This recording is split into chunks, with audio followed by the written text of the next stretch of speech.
programa a seguir pode conter descrições de extrema violência, pedofilia e não é recomendado para pessoas sensíveis.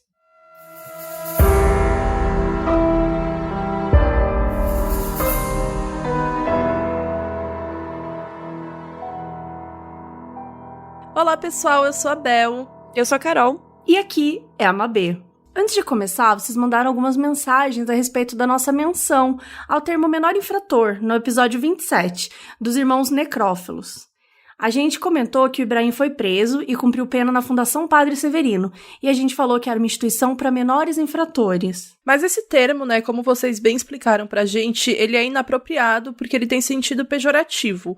O antigo Código de Menores previa punição para quem era considerado culpado e não estabelecia direitos básicos aos menores de idade. Então, desde que o Estatuto da Criança e do Adolescente, ECA, entrou em vigor, passaram a adotar outros termos e agora se usa adolescente em conflito com a lei. E a gente vai adotar esse termo a partir de agora. E dado o aviso, hoje nós falaremos sobre um assassino em série, pedófilo e necrófilo chamado Marcelo Costa de Andrade, que ficou também conhecido como o Vampiro de Niterói. O Marcelo matou 13 crianças em 9 meses, 13 meninos, usando o mesmo modus operandi com todos eles. E hoje, o episódio é sobre ele.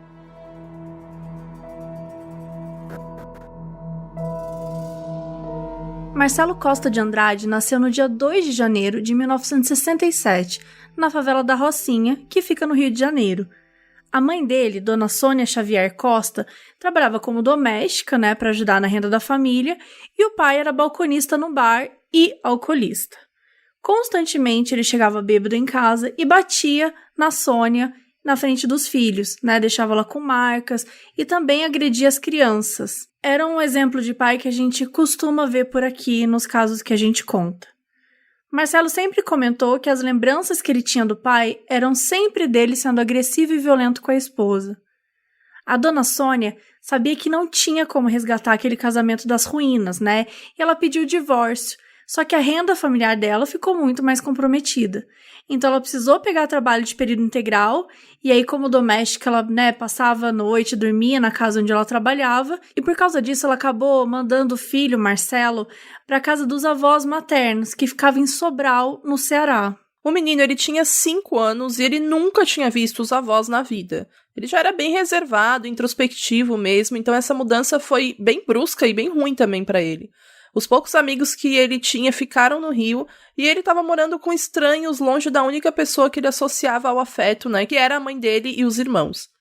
Ele chorava todos os dias no início, ele não entendia o motivo de não ver mais os pais e os seus 3 irmãos, que eram chamados Paulo, Cristina e Sidney. Mas como tudo nessa vida, o Marcelo ele acabou se acostumando com a nova rotina num estado diferente. E ainda que ele tivesse essa extrema dificuldade de se comunicar com os avós, ele percebeu que não tinha muito a ser feito além de aceitar. Uma coisa que rolava muito ainda na infância era que ele chamava a avó pra contar que tava vendo, uns vultos pretos, uns fantasmas, umas sombras que ficavam perseguindo ele, rondando a casa, pedindo pra conversar com ele. E a avó sempre ignorou, porque ela achava que aquilo fazia, ele fazia pra chamar atenção, que era coisa de criança, que ele só queria aparecer, até porque a mãe dele já tinha avisado que ele era assim, às vezes ele ria sozinho, fazia umas coisas pra querer aparecer pros outros, pros adultos. Ele também aparecia com o nariz sangrando vez ou outra, e isso nunca nem foi cuidado, porque a avó achava que isso era resultado das surras que o Marcelo levava dela e também do avô dele, que era uma pessoa extremamente agressiva. Ele levava surras tanto de cabo de vassoura quanto de cinta, correia, eram umas coisas bizarras, gente. E também tinha alguns machucados na cabeça que eram, de fato, resultado de apanhar. E tudo piorou quando ele passou a frequentar a escola. Por ele ser muito quieto, retraído, os outros alunos ficavam incomodando ele, principalmente se ele tirava alguma nota baixa. Chamavam ele de anta, burro, um monte de nome feio. E isso era simplesmente porque o menino nunca revidava nada também. Ele chegava até a fantasiar uma resposta ou uma atitude contra esses meninos que tiravam sarro dele, mas ele nunca fez nada. O Marcelo tinha bastante dificuldade em acompanhar as aulas. Ele dizia que não conseguia prestar atenção. Os professores falavam que ele era quieto, mas que ele não participava de nada, ele não tirava boas notas, às vezes ele nem passava de ano.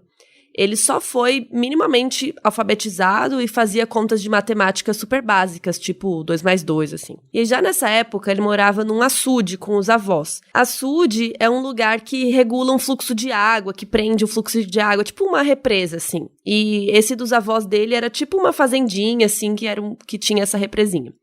E ele gostava muito de pescar e tal. E ele manifestou um traço de personalidade que a gente já comentou aqui várias vezes, que é bem comum em serial killers, que é a crueldade contra animais.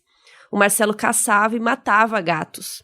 Numa brincadeira dele, ele jogou vários gatinhos filhotes pra cima, e aí óbvio que os gatinhos não resistiram. Quando ele foi contar isso pra sua avó, ela mandou só enterrar os animais e ela não deu muita moral. Quando ele completou 10 anos, em 1977, a dona Sônia, a mãe do Marcelo, voltou para buscar o menino, né? Foi lá no Ceará buscar o menino, que já não lembrava dela. E ele não queria ir embora, né? Só que ele não tinha escolha.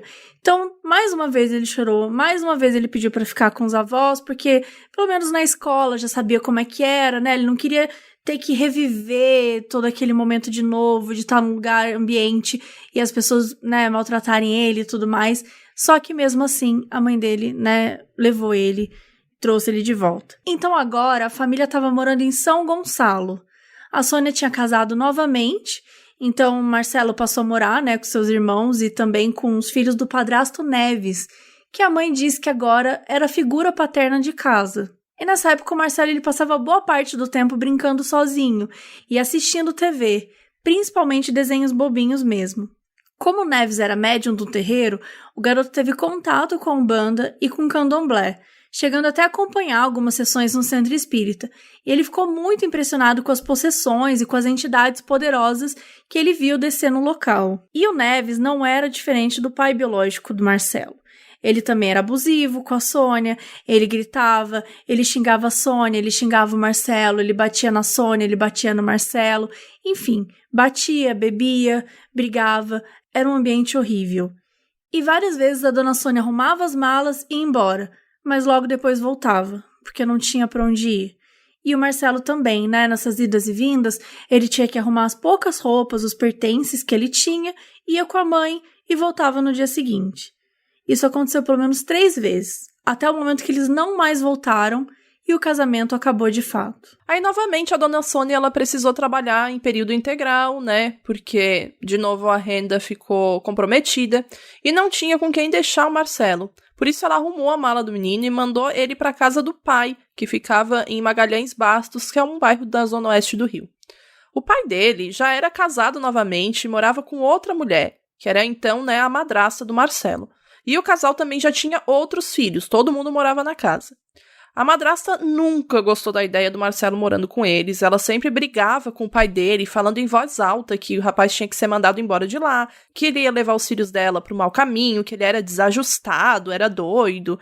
E foi a primeira vez que o Marcelo teve contato mesmo, tipo, de conversar, brincar e não só de ser zoado, com crianças da idade dele, né? Embora ele fosse tímido, os filhos do casal até tentavam conversar um pouco com ele, mas a real é que ele era uma criança estranha, pelo que todo mundo falava. Tipo, ele falava coisas sem sentido, do nada, e às vezes ele ria sozinho, ele assustava os outros, e nunca ninguém quis entender por que ele falava isso, nunca ninguém chegou e perguntou pra ele.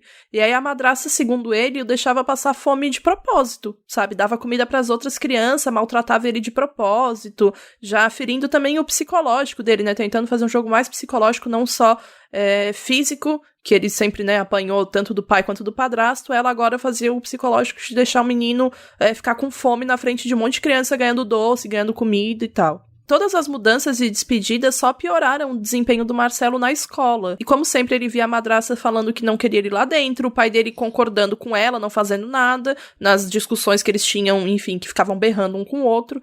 E aí o Marcelo, vendo isso, decidiu fugir da casa do pai. E ele tinha 10 anos, gente. Então, queria falar muito sobre esse lance de falar que a criança é estranha. Que eu acho muito delicado falar isso, que é estranho, porque é uma criança que claramente foi tirada de uma casa, né? Passou por um monte de traumas, físicos, psicológicos, é jogado de um lugar para outro, tá com uma família que não, né, a mãe, coitada, não tem condições de cuidar, quando ela tem alguém para ajudar financeiramente, é uma pessoa que agride ela e os filhos dela. Então, assim, é uma situação extremamente delicada. Quando ele é jogado de lar em lar, né, essa sensação de abandono, na escola ele sofre bullying. Então, assim, ele tá sempre numa situação de abandono, de rejeição, de crueldade, de todos os sentidos. Então, é muito delicado você olhar pra essa criança e falar, ela não desenvolve, ela não tem amigos. Não é fácil, né? Olha a situação que ela tá vivendo. Fora que, tipo, quem reclama que ele não fala, né? Com quem que ele vai falar, gente? Ele foi negligenciado em todos os segmentos da vida dele. É uma criança que tá, sabe, como isso? Tipo, gente, isso tudo, quando ele decidiu morar na rua, foi um negócio que, tipo assim, ele tinha 10 anos, então ele já tinha passado por muita coisa pra não falar, pra ter receio de falar com os outros, né, e receio de falar qualquer coisa, porque tudo que ele conhecia era zombaria, era gente falando que ele queria aparecer, era gente falando que ele não era digno disso, daquilo, ele não conhecia afeto. Sabe, a pessoa mais próxima ainda, além da mãe, eram irmãos, mas não era também uma grande proximidade assim, nunca foi uma coisa que ele teve algum tipo de afeto que a gente, enfim, quem tem uma base familiar boa, uma estrutura familiar boa, conheceu, sabe, um mínimo afeto ele não teve. E ainda tem todo esse lance dele ter fugido, né, porque a gente vê muito essa coisa das pessoas em situação de rua. Aí muita gente julga, tipo, porque não tem casa, ou então por que não volta pra sua casa e tal, porque as pessoas, elas saem de casa porque a casa delas é horrível. Muitas vezes eles são abusados, estuprados pela própria família, parentes, vizinhos. Então, às vezes, morar na rua é melhor do que morar na casa que eles têm, sabe? Então, é muito difícil a gente julgar por que as pessoas estão em situação de rua, né? Eu até queria complementar o que a Carol falou, porque eu gosto muito desse conceito de escolher morar na rua, né, como se fosse uma escolha, e segundo, como se tivesse casa para todo mundo que habita o país. Eu gosto demais dessa fanfic que é criada aí na mente das pessoas, né, porque tem que ser muito sem noção para assumir que todo mundo tem casa e todo mundo tá na rua porque escolheu. Ai, gente, olha, coragem. E sabe o que me enlouquece isso? Porque são sempre comentários de pessoas que não fazem a menor puta ideia do que é essa coisa de verdade. Pessoa que nunca entrou num abrigo, sabe? Fala, não, mas todo mundo, o Estado dá moradia pra todo mundo. Não é bem assim. Você vai lá na moradia, é tudo porco, é tudo nojento. E, de novo, não é que todos os lugares são assim, mas você tem muitos lugares que são assim, que são infestados de doença, sabe? Não tem nenhum tipo de higiene, não tem nenhum tipo de cuidado, não tem um recurso humano que, sabe, ajude a capacitar essas pessoas. A gente tem um rombo muito grande no país de conseguir lidar com essas pessoas da melhor maneira possível, né? Eu faço trabalho com refugiado há uns 2 anos, e minha mãe já faz há um tempo maior, assim, de alfabetização com refugiados e tal. E é todo voluntário, e então a gente acompanha muito como é que é a vida dessas pessoas aqui em São Paulo. Então é super delicado quando você pensa que, além de todos os problemas que a pessoa já possui, né, por estar vindo refugiado, fugido de um país que está em situação de guerra, ou então que foi jurado para morrer, ou qualquer outro tipo de motivo pelo qual acaba caindo no Brasil, porque eu penso de verdade, eu amo o Brasil, mas imagina você vir refugiado pro Brasil. Cara, o quão merda a sua vida precisa ser pra você vir refugiado pro Brasil. Porque a gente não é um país que acolhe bem as pessoas, a gente não acolhe nem os nossos, a gente não cuida bem dos nossos, a gente não dá proteção, a gente não dá recurso, a gente não capacita. Então, como que, sabe, você traz uma pessoa refugiada pra cá? Quer dizer, imagina o que essa pessoa passou na vida dela, o tipo de trauma que ela teve pra chegar aqui e ainda não ser nem a sua língua, né? Não ser a sua cultura, não ter nem pessoas que, às vezes, pessoas que parecem com você, né? Que enfim, Então é super delicado. Aquelas pessoas que, daqui do Brasil, que reclamam de refugiado, falando que eles vão pegar o emprego de quem é brasileiro. Tipo assim, mano, se você vai perder o seu emprego pra alguém que chegou hoje, não fala a língua, não tem a mesma, sei lá, o mesmo diploma que o seu, não tem a mesma estrutura que a sua, velho, você é um merda, sabe? Não é culpa da pessoa, é culpa sua, você é um incompetente, me desculpa. Porque é uma preocupação bosta, sabe? As pessoas não têm a mínima noção. A mesma energia de quem fala que tem gente que comete delitos, que pratica, que comete crimes de propósito pra ir pra colônia de férias, que é a prisão, porque ela é uma colônia de férias que é patrocinada pelo Estado e que é a gente que paga nos nossos impostos. Ai, eu não vou nem começar, porque se eu começar, esse episódio tem 3 horas. Eu tinha uma aluna que ela é afegã. E eu, naquela meu romantismo de querer dar uma aula que não fosse só no caderno, eu levei ela na Marisa para explicar as cores para ela. Em vez de eu mostrar no caderno, eu queria mostrar as roupas na loja da Marisa e tal. Eu achei que também era um lugar que ninguém encheu o nosso saco. A gente ia ficar, tipo, procurando, qual que é a cor dessa blusa? Qual que é a cor desse vestidinho? A gente ficou treinando lá. E ela é uma pessoa que, ela tem 56 anos, tal, e ela chegou no Brasil na época que eu dava aula pra ela, fazia uns 6 meses, então ela não falava absolutamente nada, mas o marido dela já falava português porque ele tava aqui já há 6 anos, né, detalhe, ele veio 6 anos pra cá, conseguiu juntar dinheiro e 6 anos depois ele conseguiu trazer a esposa dele do Afeganistão pra cá. E assim, essa nem é a realidade da maioria, porque a verdade é que a maioria nem consegue trazer as pessoas pra cá. Então, já é uma situação de privilégio bem, entre aspas, dentro dessa situação de refugiado. E eu lembro que ela tava sempre sorrindo, tal, e a gente andando juntas. E aí eu perguntei, pra ela o que ela achava do Brasil. E ela, sorriu muito, falou, eu amo o Brasil, aqui é tão bonito, aqui as pessoas são tão amáveis, aqui nananã. E aí, conversando tal, e eu falei, o que você acha que é mais legal aqui no Brasil? E ela falou a seguinte frase, falou, eu nunca escuto barulho de bomba. Ah, bacana. É o mínimo. O lugar que ela vem, ela escutava barulho de bomba várias vezes no dia. Então, você entende? Eu não consigo nem entender o que é isso que ela passa. Eu não consigo nem me colocar no lugar dela. Quando ela falou aquilo me deu sabe quando você leva um murro, assim, um soco no estômago, que você pensa, meu Deus do céu, como é que... uma pessoa que é grata por estar aqui, porque muitos deles estão gratos, porque eles conseguiram escapar da vida e da situação que eles estavam. Mas tudo isso para dizer que não é fácil, não é simples, não estar na rua, estar em situação de rua, ser um refugiado, ninguém escolhe esse tipo de coisa, ninguém tá lá porque quer. E o que a gente prova em vários dos casos que a gente conta, não é pra, ficar passando pano no que as pessoas falam. É só porque isso é uma opinião minha, Mabê, pra quem não sabe quem tá falando, porque vocês nunca sabem quando sou eu ou a Bel. Então aqui é a Mabê, tá bom? Quando for algo errado, eu vou falar que é a Bel falando. Mas na minha opinião, muitos dos casos, se a gente tivesse uma estrutura familiar amável, com carinho, com respeito, com condições, tanto humanas quanto financeiras, muito provavelmente a gente não teria a quantidade de pessoas que a gente tem cometendo crimes tão cruéis, Porque são pessoas que foram tiradas a humanidade delas. Quando você fala, como é que alguém pode fazer isso com outra pessoa? Tá bom, mas e as coisas que fez com essa pessoa? Como é que alguém pode jogar a criança pra lá e pra cá? Como é que alguém pode bater na criança diariamente? Como é que alguém pode bater na mãe na frente da criança diariamente? Como é que alguém pode abusar de uma criança que aos 10 anos de idade fugiu de casa? De tanta violência que ela tava. E ela foi abusada. Quer dizer, que tipo de afeto essa pessoa teve na vida, Essa criança que tá, de novo, desenvolvendo, se transformando em alguém. Que tipo de carinho, o que ela pode dar pro outro, se não a violência? E outra coisa, a primeira infância é determinante na vida de uma pessoa, É determinante. É para mal ou para bem, sabe? Então, quando você tem essa primeira infância, que é uma das piores que a gente já contou aqui no Modus Operandi, como que você espera que venha algo bom disso, sabe?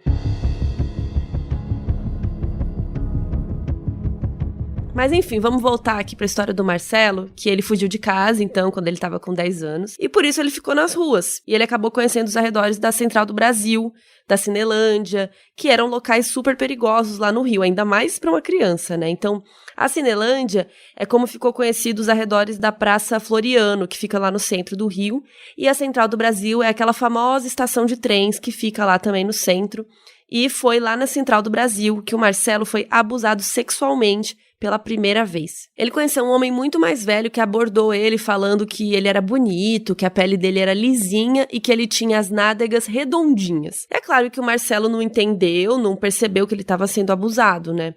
Tudo que ele pensava era: tem uns meninos de uma idade mais ou menos da minha idade que se prostituem por aqui, eles conseguem dinheiro, tem uma renda aí pra família, por que eu não posso fazer isso também? Porque aí a mãe dele não ia precisar mais se juntar com nenhum cara abusivo pra ajudar com as contas, enfim. Ele chegou a trabalhar com prostituição algumas vezes, até ele ser acolhido por uma instituição chamada Casa dos Meninos, que abrigava garotos dos 6 aos 13 anos de idade. E essa instituição ficava no subúrbio de Engenho Novo, que é um bairro lá do Rio, e o Marcelo nunca conseguiu acompanhar as matérias e tal. Ele repetiu 2 vezes de ano e os colegas chamavam ele de retardado, que é um nome horrível. Apesar de apanhar dos inspetores e do bullying que ele sofria, ele gostava de ficar na casa porque assistia vários desenhos na TV, jogava futebol e principalmente davam comida pra ele.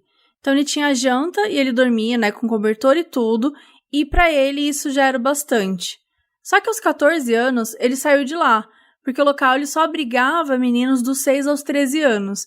E, novamente, né, mais uma vez na vida dele, ele não tinha pra onde ir. Começou a ficar vagando pelas ruas, dormindo várias noites fora de casa, né, aparecia vez ou outra pra visitar o pai, a madrasta, que nem, né, contestaram a ausência do garoto porque não se importavam com qualquer coisa que viesse dele. Ele foi abusado sexualmente pelo menos mais 2 vezes, até entender o que de fato era sexo, o que era fazer sexo com consentimento, esse tipo de coisa. Quando ele conheceu a Cinelândia, ele ficou apaixonado, né? Ele viu vários meninos da idade dele e ele amou o nome do local, porque lembrava da Disneylândia, que era um lugar que ele via muito nos desenhos e gibis que ele tinha na casa dele. E foi aos 14 anos de idade que ele se mudou definitivamente para a Cinelândia. Ele acreditava que tinha muito mais paz morando na rua do que com a sua madrasta ou até no colégio com os outros tirando sarro dele. E ele também percebeu que podia usar seu corpo para ganhar dinheiro, porque, por conta dos abusos, ele percebeu que os homens mais velhos gostavam dele. Ele então começou a se prostituir, e com o dinheiro que ele ganhava dos clientes, ele ia viajar de ônibus. O Marcelo amava viajar, amava ficar horas olhando pra janela, mudando de paisagem. Ele chegou até a ir pro Uruguai já, e o sonho dele era ir pra Buenos Aires também de ônibus. Ele pegava, ou carona ou baldeação mesmo. E como o dinheiro dele acabava, né, quando ele chegava nesses lugares, ele procurava instituições governamentais e falava que tinha que voltar para a Fundação para a Infância e Adolescência, que na época era a FEBEM ou FUNABEM, né? Então eles mandavam ele de volta. Ele fez isso pelo menos umas 2 vezes e já tinha várias passagens pela Fundação por causa da vida que ele levava, né? De morar na rua, etc. Tinha gente que às vezes denunciava, daí ele ficava um tempo lá, mas ele detestava. Inclusive, ele tinha pavor da Fundação, a gente já vai falar mais pra frente. Quando ele completou 16 anos, em 1983, ele conheceu um cara enquanto ele estava trabalhando. O homem, ele era bem mais velho que o Marcelo e afirmava estar encantado por ele, estar apaixonado. E foi a primeira vez que o Marcelo tinha sentido alguma paixão, segundo ele, né, por um homem, um dos seus clientes. Aos 17 anos, numa das voltas para casa dele, ele tentou violentar o seu irmão, que tinha só 10 anos. E isso só foi descoberto mais tarde. E no mesmo ano, ele decidiu voltar para o Nordeste para procurar os seus avós, porque ele dizia sentir muita falta deles. Ele andou por Salvador, por Vitória da Bahia e Feira de Santana também, procurando carona para ir até o açude onde os avós moravam. Quando finalmente conseguiu e chegou lá no açude, ele acabou não encontrando ninguém, além de uma tia que estava em lua de mel. E ela ficou indignated com a presença dele, maltratou ele, mandou ele tomar rumo, vazar. E ele realmente foi embora, né? Mas antes, ele pegou a bolsa dela e roubou carteira, documento, dinheiro. E ele achava que era uma forma de vingança pelo tratamento que ela deu a ele, né? Ainda no Nordeste, ele acabou preso no juizado de menores por 1 mês. Isso aconteceu porque era comum que eles fizessem uma varredura pela cidade, retirando as pessoas em situação de rua e tal, ainda mais porque o Marcelo era menor de idade e tal. Quando ele voltou para o Rio, a FUNABEM, que hoje em dia é a Fundação para a Infância e Adolescência. Então a FUNABEM encaminhou ele para ir morar novamente com o pai dele. Porque o Marcelo falou que ele tinha família, não sei o quê. Só que, chegando lá, o pai dele falou, não quero você aqui. E mandou ele procurar outro canto, porque ali não tinha lugar para ele. Então o Marcelo virou as costas e voltou para a rua. E também voltou a se prostituir. E lembra daquele cara mais velho, né, que ele disse que estava apaixonado? O cara tinha 48 anos. E ele convenceu o Marcelo a morar junto com ele. Então eles alugaram um quartinho ali perto da Cinelândia e viveram juntos por 4 anos. Depois desses anos todos, o cara simplesmente disse um dia que eles precisavam terminar, que ele estava indo para Salvador e não voltaria mais. Ele nunca nem cogitou a ideia do Marcelo acompanhar ele, né, o que deixou ele muito para baixo. Ele sentia que o parceiro o protegia, né, que ele estava de alguma forma protegido. E agora, novamente, ele estava jogado no mundo. Então ele fez 23 anos, em 1990, e foi até a casa da mãe dele para voltar a morar com ela. Largou a prostituição e começou a pegar alguns empregos informais, só que nunca parava em nenhum. O que ele ficou mais tempo foi no emprego temporário distribuindo panfletos. E foi nessa época, até por influência do companheiro dele, que ele passou a frequentar os cultos da Igreja Universal do Reino de Deus. Então ele ia até 4 vezes por semana lá. E ele ficou obcecado com a pregação, com tudo que estava rolando. E ele nunca bebeu nem usou drogas, porque para ele são coisas que levavam ao pecado. Dona Sônia, nesse tempo, começou a estranhar algumas atitudes do filho, só que achava que era coisa dele mesmo, por tudo que ele já havia passado. Ela sabia que ele tinha obsessão, né, por revistas que mostravam fotos de crianças, principalmente de olhos azuis. E ele também gostava de ficar folheando umas revistas gay, assim, com os homens se pegando. Enfim, ele curtia. A dona Sônia também já tinha percebido que a roupa do Marcelo, vez ou outra, estava suja do que parecia ser sangue. E para piorar, ela sabia de uma coleção de bermudas infantis que o filho guardava numa caixa de isopor dentro do armário. Depois, né, de tudo o que aconteceu, ela disse que nem imaginou que aquilo remetia a algo tão horrível que já estava acontecendo.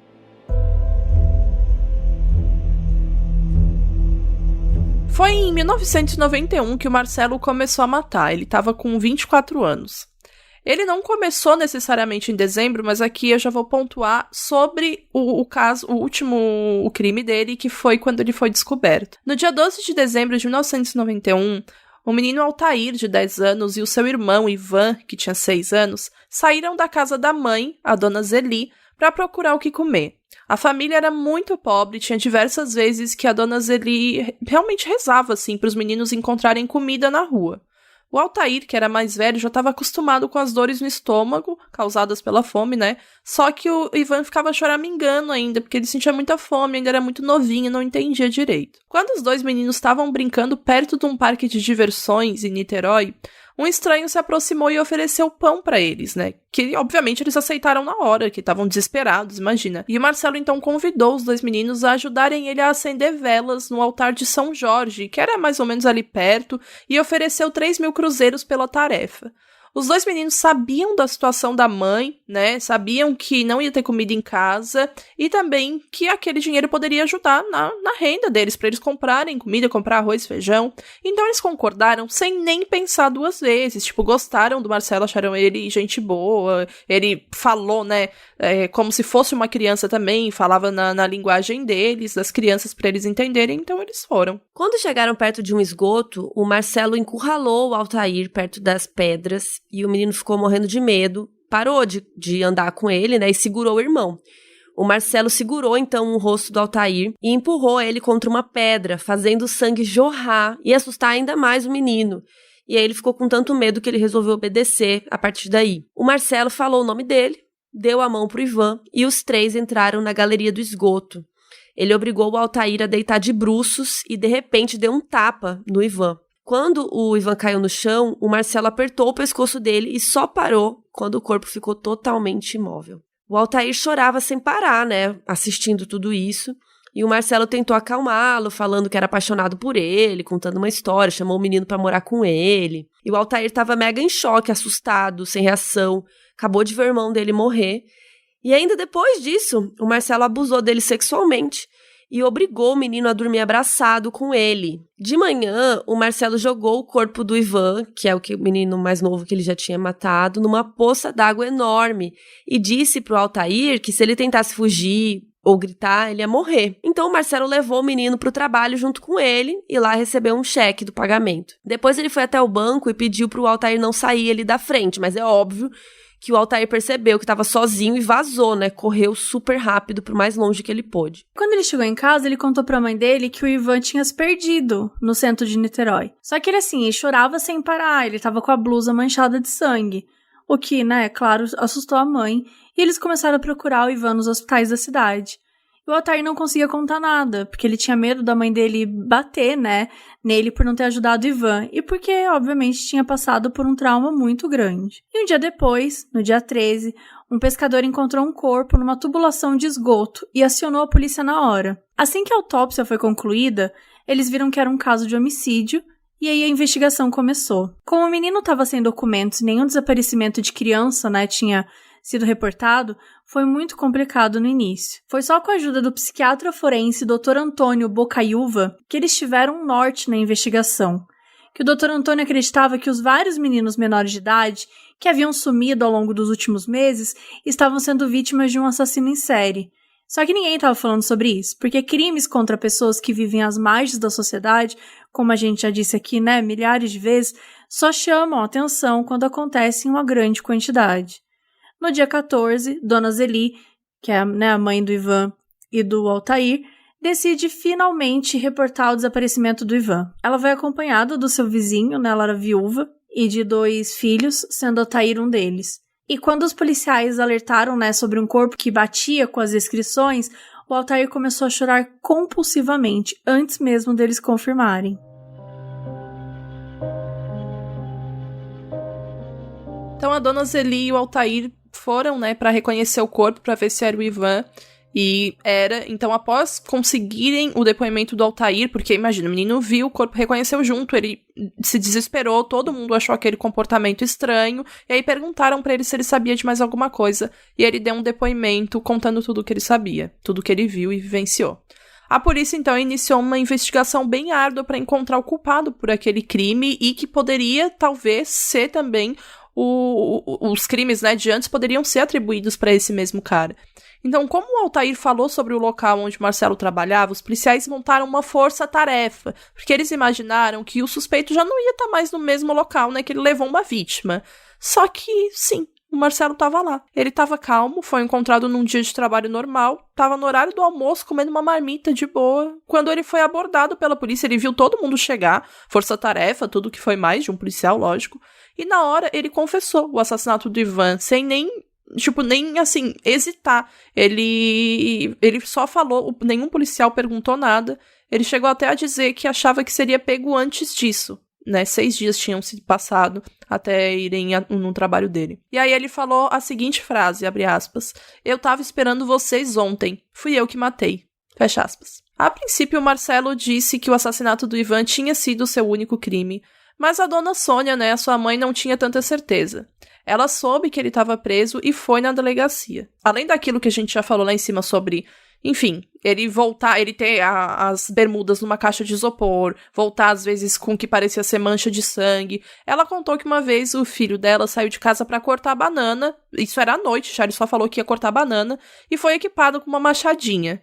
E aí quando ele voltou, ele não trouxe nenhuma banana, e a machadinha estava suja do que parecia ser sangue de novo, segundo ela. E aí os policiais perguntaram pra ele, então, sobre essa história da machadinha, das bananas e tal.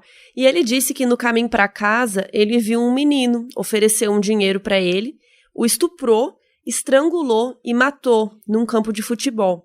E depois ele decidiu cortar a cabeça da criança fora, tipo, retirar a cabeça do corpo, sabe? E aí a polícia foi, então, até a casa dele, e lá descobriram vários livros de igreja, religião, foto dos modelos infantis, né, das crianças, roupa de criança, tudo isso que as meninas já falaram. Foi só depois da confissão do Marcelo de mais 12 outros assassinatos que aí a galera passou a dar importância para esse caso. Ele, inclusive, levou os policiais em cada local do crime, detalhou todos os casos, ele contou tudo. Ele justificou seus assassinatos com a religião, dizendo que as crianças mortas de forma violenta, elas ganhariam o reino dos céus e que, de acordo com o pastor lá da igreja, quem morria antes dos 13 anos ia direto para o céu. Para o Marcelo, se elas fossem para o céu, elas não teriam que passar por tudo que ele passou. Ainda de acordo com ele estava fazendo um favor, né, uma caridade para essas crianças. E aí ele também disse que bebia o sangue delas para ficar tão bonito quanto elas. Por isso que ele ficou conhecido como o Vampiro de Niterói. Ele disse que seus preferidos eram meninos porque eles tinham a pele lisinha e as nádegas bonitas. Exatamente o que o primeiro abusador dele disse para ele. Onde encontraram um dos cadáveres, por exemplo, tinha pão, leite, tinha umas comidas que ele deixou lá. E o Marcelo explicou que tinha que alimentar o espírito da criança. Ele estrangulava as crianças e depois ele esmagava as cabeças com alguma pedra grande. Tem vídeo ele mostrando onde cometeu os crimes e como que fez. E ele vai falando tudo normalmente, né, enquanto o investigador vai perguntando. E sempre que pergunta, ele conta tudo de novo para a polícia, para repórter, para quem quiser ouvir. Ele até falou para uma repórter, fica tranquila que elas vão para o céu. O homem matou 13 meninos em menos de 9 meses. Um período curto, né, até se comparar com os casos que a gente costuma trazer aqui, com outros assassinos em série, mas que demonstra os traços psicopáticos da sua personalidade.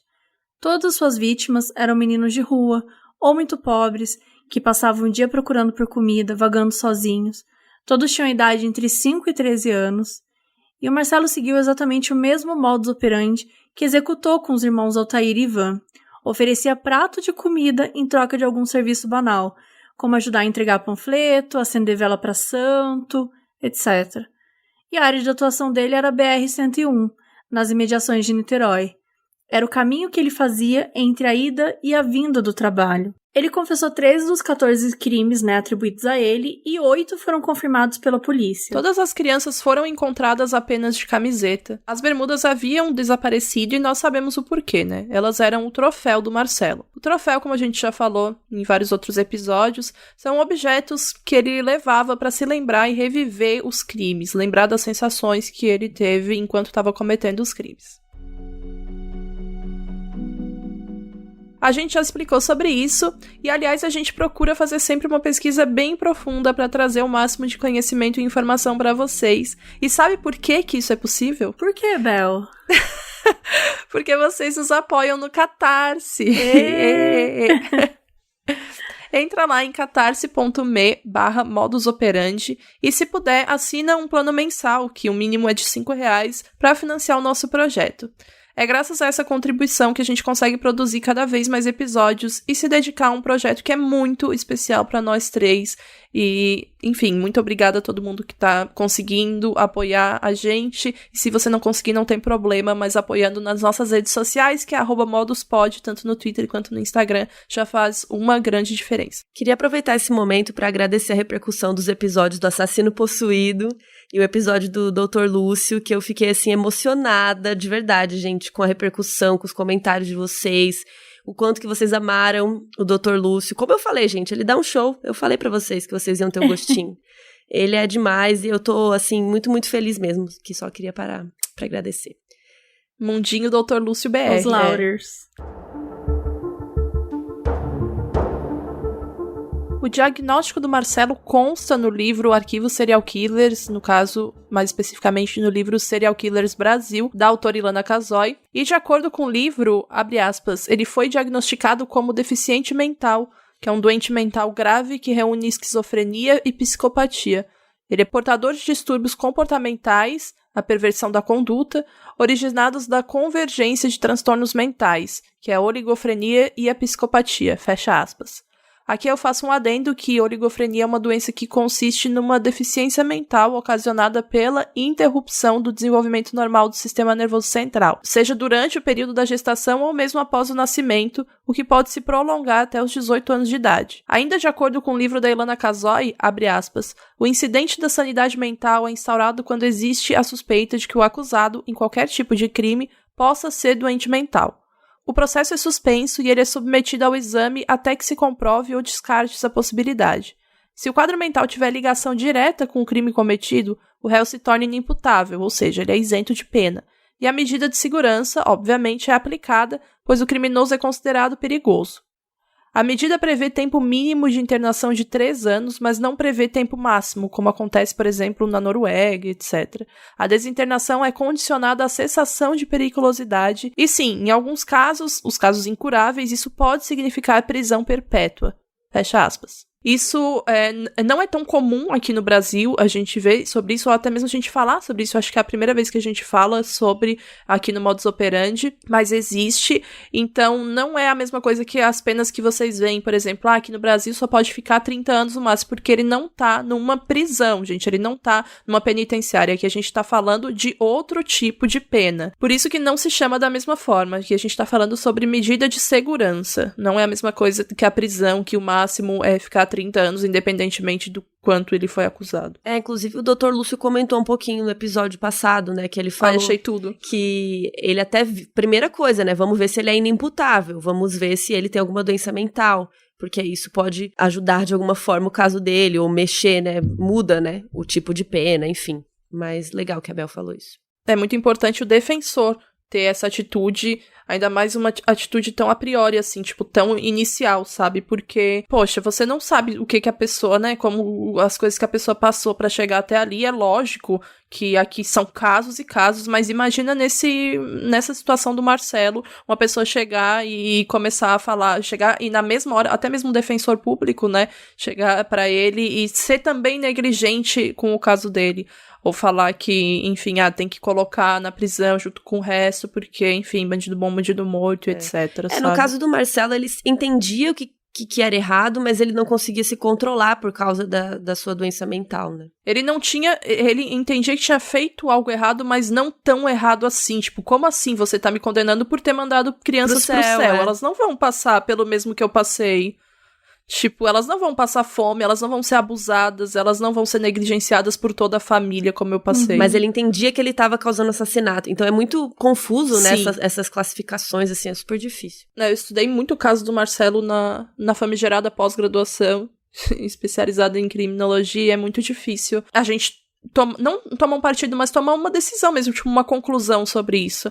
É muito bom que existem, né, profissionais que possam trabalhar em cima dele, em cima disso, da condição dele, porque é algo bem específico e peculiar mesmo da gente, até mesmo de estudar. A gente tem estômago pra estudar, pra ler. O livro da Ilana tem que ter muito estômago, porque ela entrevista ele. Então, ele detalha com muita riqueza, porque ele não tem noção, ele não tem problema em detalhar. E às vezes, por estar detalhando e tá vendo que tá causando um incômodo, né, um certo desconforto, ele continua porque ele gosta de ver esse desconforto que ele tá causando, porque ele tá causando alguma sensação. Isso é muito consequência de tudo que ele passou, porque antes a única sensação era as pessoas rirem dele, as pessoas apontarem, zombarem. Então, quando ele tá causando uma sensação que a pessoa tá totalmente focada e demonstra um certo tipo de... alguma reação que não seja rindo da cara dele, é algo que pra ele é positivo, porque ele nunca teve isso. Então ele imagina que seja positivo. Daí o Marcelo foi encaminhado para o Hospital de Custódia e Tratamento Psiquiátrico Heitor Carrilho, do Rio de Janeiro, para tratamento por tempo indeterminado. E na sua internação ele participava de atividades, né, que, enfim, visavam socializar os demais pacientes, que faziam parte, né, do tratamento dele. E segundo os médicos, o comportamento dele era calmo e exemplar. Embora, vez ou outra, ele ouvia vozes ordenando que ele mandasse crianças para o céu. Era o que ele dizia. No dia 24 de janeiro de 1997, durante um banho de sol, um guarda deixou os portões abertos e o Marcelo fugiu da instituição. Ele foi achado dia 5 de fevereiro, na cidade de Guaraciaba do Norte, no Ceará. Conforme seu depoimento, ele visitaria seu pai e depois iria para Israel, abre aspas, a terra prometida, fecha aspas. Ele estava mal vestido, mal cuidado, com um forte odor, né, exalando do corpo, e com a Bíblia na mão. Ele também apresentava delírios místicos, dizendo que fumaças eram criaturas o perseguindo, espíritos ruins, esse tipo de coisa. Os exames de cessação de periculosidade, eles são previstos no Código Penal, eles têm que ser feitos, né, realizados anualmente em todos os pacientes que cumprem essa medida de segurança, como o Marcelo.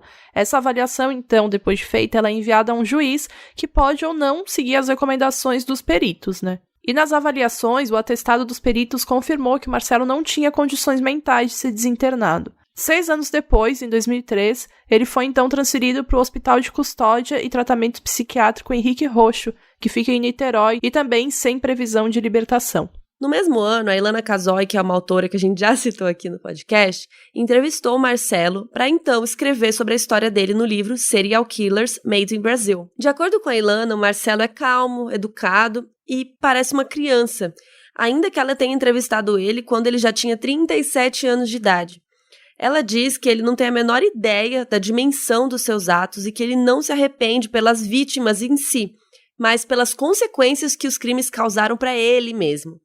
Ela também diz que quando ele descreveu seus crimes, ele fez de forma super detalhada, crua, que ele não tinha qualquer cuidado. E ele fala assim justamente porque ele é incapaz de compreender completamente o caráter dos seus atos, né? Para Ilana, o Marcelo disse que ele se acha perverso por tudo que ele fez, que a força do mal o fez fugir de casa logo cedo e que ele não mata por vingança ou ódio, mas para a criança ir para o céu. Ele é convicto disso. E ele ainda comentou na época que crimes brutais como assassinato em massa aconteciam muito nos Estados Unidos porque lá eles eram alvo fácil, porque é um país de ateus e o diabo sabia. Em outubro de 2017, quando Marcelo já estava preso há 24 anos, a defesa dele entrou com um pedido de liberdade. Tanto a promotoria quanto o próprio laudo médico do Hospital Psiquiátrico Henrique Roxo afirmaram que ele ainda não possui capacidade para se reintegrar com a sociedade sob nenhuma circunstância. Como a gente já falou, lá ele é constantemente avaliado e a palavra final deve ser dos profissionais que lidam com o Marcelo todo dia. Eles afirmam que pelo menos até 2017 o Marcelo não apresentava condições para a construção de um projeto terapêutico, sabe? E ele seguia sem discernir a gravidade dos seus atos, sem consciência do que fez algo errado e tal. Hoje em dia, ele não vive mais medicado como ele era antes. Antes ele tomava até 10 medicações, se eu não me engano, por dia, e hoje em dia não. Ele é disciplinado, ele tem os seus limites, ele sabe dos seus limites, mas como lembra o diretor do hospital, abre aspas, ele está estabilizado porque tem acompanhamento 24 horas por dia. Se sair, certamente não terá nenhum tipo de condição social, familiar ou estrutura que permita um acompanhamento, e é aí que poderá desequilibrar-se e voltar a cometer crimes. Fecha aspas.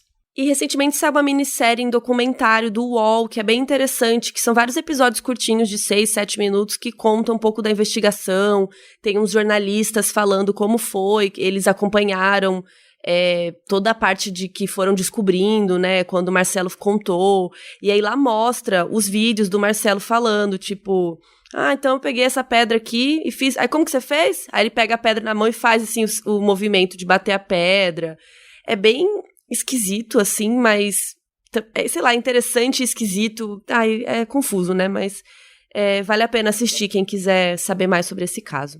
Tem várias fontes diferentes sobre esse caso, às vezes tem informações que são, que se divergem mesmo, falando, né, tentando falar a mesma coisa, mas acabam sendo diferentes.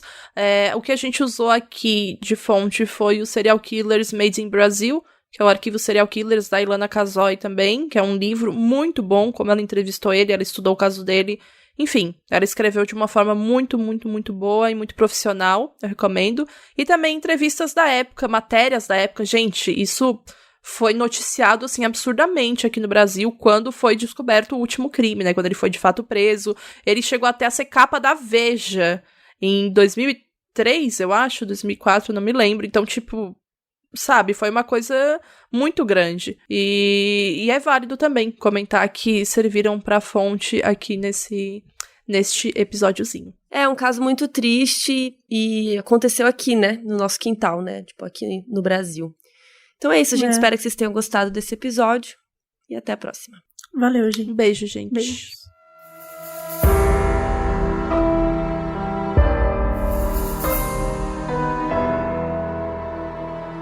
Esse episódio foi escrito e apresentado pela Mabê Bonafé, Bel Rodrigues e por mim, Carol Moreira.